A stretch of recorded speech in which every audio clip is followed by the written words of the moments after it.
وإذا النجوم انكدرت. الثانية اهي، قالوا انكدرت سقطت، وقعت، انتصرت، طمست. وأصل الانكداد انكدرت يعني الانصباب بسرعة، لما تصب حاجة تقيلة تنزل بسرعة، يعني النجوم دي مش هتقع بس هتقع وبسرعة. العلماء بيقولوا تقدر عدد المجرات المعروفة إلى الآن في السماء. خلي بالك الأرض دي كلها، ولا عارف أقول لك على حاجة؟ عارف لما تروح البحر كده وتشوف رمال في البحر، شوف البحر ده، روح اقعد في البحر كده وشوف الرملة اللي موجودة دي كام حباية، كام حباية. عارف لما تمسك حباية واحدة كده، هي دي الأرض.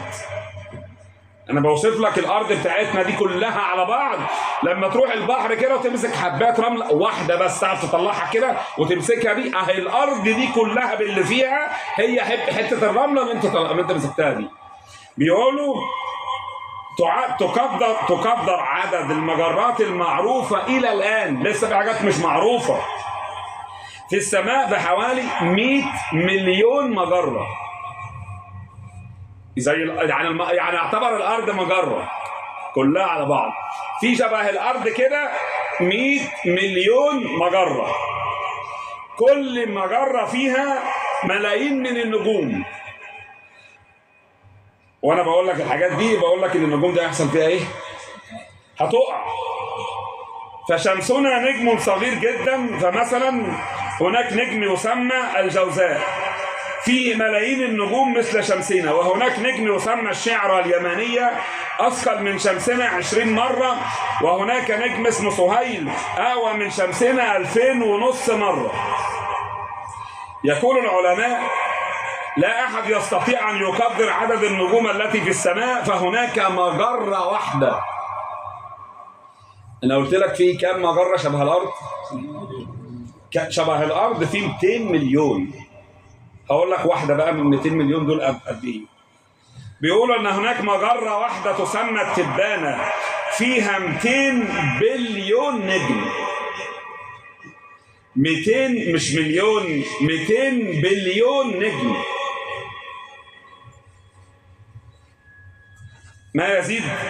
قالوا من النجوم في نجمة في السماء قالوا قد الأرض 1,000,000 مرة، نجمة واحدة قد الأرض 1,000,000 مرة، وفي أكتر وفي أقل.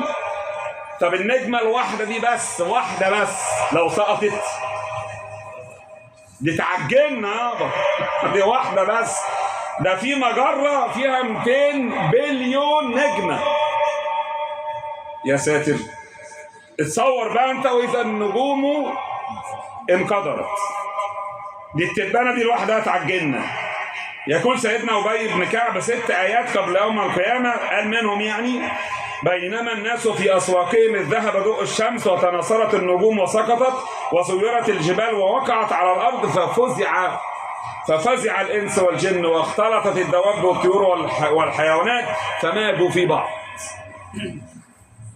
العلماء بيقولوا النجوم دي لمعرفة الساعة، استفادة الإنسان منها يعني، ولمعرفة فصول السنة، ولمعرفة الاتجاهات، ربنا قال وعلامات وبالنجم هم يهتدون، ولمعرفة وقت الحصاد.